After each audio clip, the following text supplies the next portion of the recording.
Hey guys, ये है first chapter का, वो भी सेकंड पार्ट में बना रही हूँ। तो अब सेकंड पार्ट में जो हमने पहले का बताया वो तो मैंने डाल दिया है वीडियो। अब ये सेकंड पार्ट है, आर्कियोलॉजिकल सोर्स ऑफ हिस्ट्री। इसमें क्या होता है कि आर्कियोलॉजिकल में भी कई में डिवाइड किए जाते हैं। आर्कियोलॉजिकल का मतलब होता है कि जो एविडेंस मिले होते हैं पास्ट लाइफ से, जो पास्ट में जितने भी जैसे कॉइन्स हुए, जेवर हुए या कोई वेपन हुआ, उनसे उन पर रिसर्च करके जो आर्कियोलॉजिस्ट होते हैं वो लोग उस पर रिसर्च करके उनका एक वो बनाते हैं, रिकॉर्ड बनाते हैं। ठीक है, जो एविडेंस मिलते हैं तो उसमें भी 4 टाइप की कैटेगरी में आते हैं, 4 फॉर्म में इसको देखा जाता है। ठीक है, मेन इसमें यही सब लिखा है इसमें। ओके, फिर भी हम पढ़ लेते हैं। Most of our information about prehistory man's, मतलब प्री हिस्ट्री मतलब जो इनके एविडेंस के तौर पे रिकॉर्ड्स बनाए जाएं, उनको प्री हिस्ट्री मैंस जो थे उन पे है। The Indus valley peoples and the other Asian civilisation is based upon archaeological finding. ढूंढ करके कोई ना कोई जो केव पे सब लिखते हैं वही चीज़।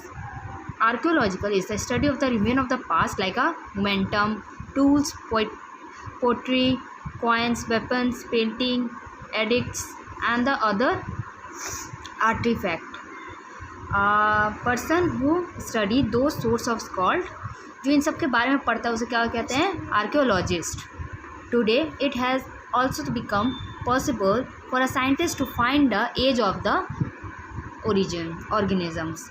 मतलब कोई भी चीज़ मिलती था तो ये नहीं पता होता था कि कितने एज का होगा, वो लोग खुद से अंदाज़ा लगाते थे। लेकिन अब इतना आगे टेक्निक बढ़ गया है कि लोग उसके एज के बारे में भी पता लगा लेते हैं कि वो कितना पुराना है। ओके, तो इसी चीज़ पर है, जैसे कि which are a long death, कौन कितने टाइम तक मरा है या कितने टाइम से मतलब उसकी बॉडी वैसी है, by a method known as a carbon 14 dating. Okay, carbon 14 dating के जरिए पता चल जाता है। Which measured the amount of the carbon 14 in their remains. All living beings take in some radio active carbon from the atmosphere during their lifes. When they die the elements in their bodies begin to decay at a fixed rate.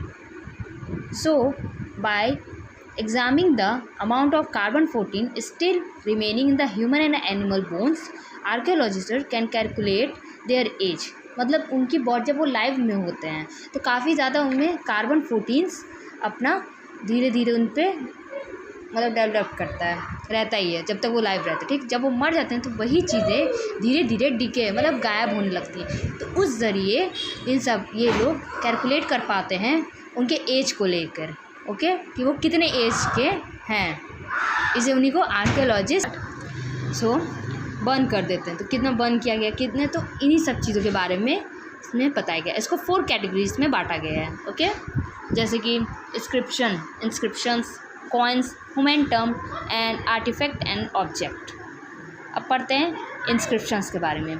The Asian times rules engrave important message on a rock, pillar, stone wall, clay table and a copper plates. मतलब वो अपने बारे में बताने के लिए evidence के तौर पे वो रॉक पे, पिलर पे कुछ ना कुछ लिख दिए जाते थे कि आने वाली जनरेशन को पता चले।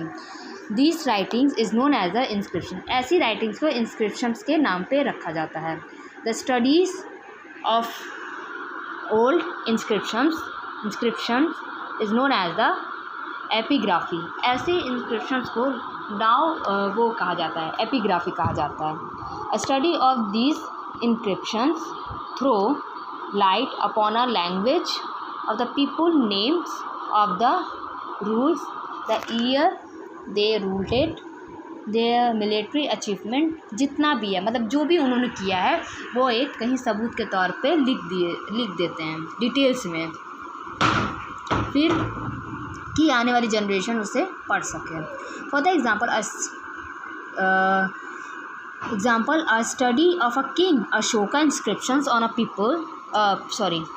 Pillar and the rocks addict describe his achievement his religious belief, मतलब उसने जो अशोका पिलर है उसमें अगर देखा जाए तो इतने लैंग्वेजेस में लिखा गया है कि उन्होंने क्या अचीव किया, कैसे स्टार्ट किया, क्या क्या चीज़ें यहाँ बनी, क्या क्या उन्होंने किया, वो सभी कुछ।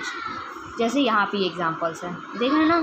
देखिए ये और ये लैंग्वेज दोनों ही अलग है, ये ऊपर वाली भी लैंग्वेज अलग है। तो अलग अलग लैंग्वेज में जो भी उन्होंने किया, जो भी उन्होंने सीखा, वो Ashoka pillar at a Firoz Shah Kotla in Delhi, proclaiming Ashoka's religions, beliefs and the social concern for the public।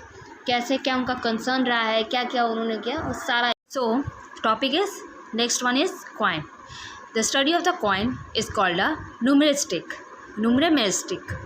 Coins are made up of metal like a gold, silver and copper, okay, and therefore are not destroyed easily.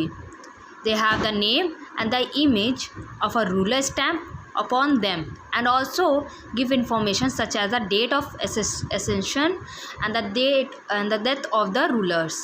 Thus they help in a fixed the chronology of various dynasty. The metal contained in the coins also indicate the economic conditions of an empire. For example, high gold or a silver contained in a coin indicate that an empire was in economically purposes. Similarly, the opposite indicate that an empire was economically stagnating. Apart from this, the presence of the India coin in the foreign lands indicate foreign trade. Means इसका है कि जब coins बनते थे तो 3 type में बनते थे, गोल्ड, सिल्वर एंड कॉपर। उसमें इनका और वो आसानी से डिस्ट्रॉय भी नहीं हो सकते थे। तो इनमें इमेज बनता था उस रूलर का, स्टैम्प लगता था, डेट किस दिन बना है और डेथ ऑफ द रूलर, वो सारा डेट वेट सारा उसमें लिखा रहता था। और उससे उन्हें बहुत मतलब अलग अलग जगहों के, अगर ये क्या कहते हैं, कॉपर है तो उसमें अलग, सिल्वर है तो उसमें अलग, गोल्ड है तो उसमें अलग, और हर राज्य में अलग अलग तरह के मेटल बनाए जाते थे। ओके, इसमें यही बताया गया है। द नेक्स्ट मोमेंटम आता है। तो मोमेंटम क्या है?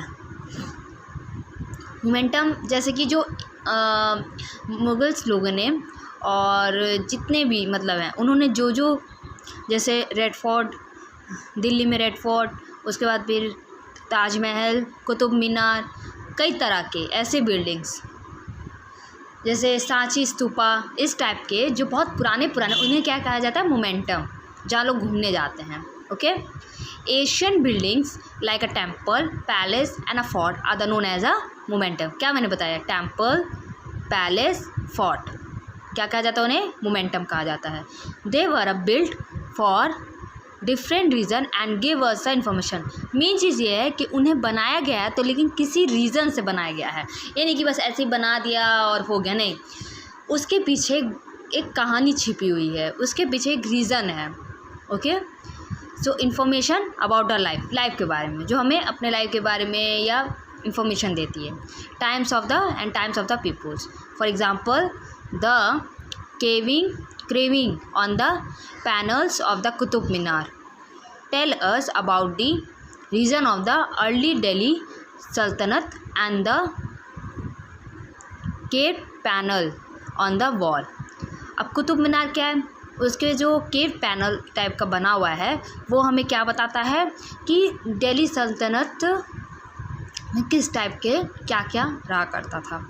उस चीज़ को केव पैनल्स टाइप में उन्होंने जिस टाइप का बनाया उस टाइम में किस टाइप के मतलब डिज़ाइंस होते थे या क्या रहता था वो। जैसे कि कुतुब मीनार का मैंने बताया ही है। फिर उसके बाद फिर आता है क्या? Railing of the Sanchi stupa.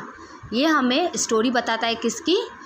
Buddha की, उनके लाइफ के बारे में, उन्होंने क्या क्या देखा, क्या क्या किया, उस चीज़ के बारे में। सांची स्तूपा हमें यही स्टोरी बताता है बुद्धा के बारे में। जैसे कुतुब मीनार हमें दिल्ली सल्तनत के बारे में बताता है, वैसे सांची स्तूपा हमें बुद्धा के बारे में बताता है। ओके, तो किसी रीज़न से ये सब मॉन्यूमेंट्स बने हुए हैं। हमें बताने के लिए कि उन्होंने अपने लाइफ में क्या अचीव किया, क्या किया, कैसे किया और वो कैसे इंसान थे। Specially the great wall of China, और इसको किसने बनाया है? She Hussain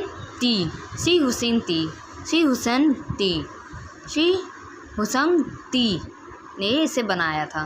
the great wall of China किसने बनाया था? शी हुसैन Ti, to keep out of the Tartars. Okay, उसे to keep out the Tartars के जरिए, इसके लिए उन्होंने the great wall of China का निर्माण किया। और किसने किया था ये? शी हुसैन ती। Some monument like the Red Fort was built as a registrant palace of the kings, मतलब उनके रहने के लिए या उनके मनोरंजन के लिए उस चीज़ को बनाया गया, रेड फोर्ट को। ओके, वो पैलेस बनाया गया किंग्स के लिए। While other like the Taj Mahal was built as a tomb। Tombs मतलब होता है ना, जैसे टॉम्ब्स आप जानते ही होंगे, लोग दफना देते हैं और फिर मिट्टी डाल के, कपड़ा डाल के उसको मतलब मार्बल से या किसी चीज़ से एक टॉप जैसा बना देते हैं, उसी को कहते हैं टॉम्ब। जब किसी की डेथ हो जाती है तो मुस्लिम वालों में क्या होता है कि उनमें उनके लिए उन्हें मिट्टी में दफना करके फिर उसके ऊपर एक लंबा सा करके उसमें मार्बल लगा करके ऐसे और वह नाम लिख देते हैं उनके लिए, उसी को कहते हैं। उन्हें ताजमहल को उस तरीके से बनाया गया है। ओके, और डिफरेंट बिल्डिंग सर्व डिफरेंट, तो हर बिल्डिंग का एक अपना पर्पस, एक अपनी स्टोरी और एक अपना कोई जिन्होंने बनाया उनके लाइफ के बारे में है, उन्होंने अपना उस पर दर्ज किया है कि आने वाली जनरेशन को उनके बारे में पता चले एटलीस्ट कि उन्होंने इसे बनाया क्यों या बनवाया क्यों। The Taj Mahal was built by the Mughal empire. Okay, और जान ही रहे मुग़ल एम्पायर कौन? शाहजहां। किसने बनाया ताजमहल? शाहजहां ने। अच्छा, ताजमहल है कहाँ? आगरा में। और किन के लिए? अपनी वाइफ के लिए, अपनी बेगम के लिए। ओके।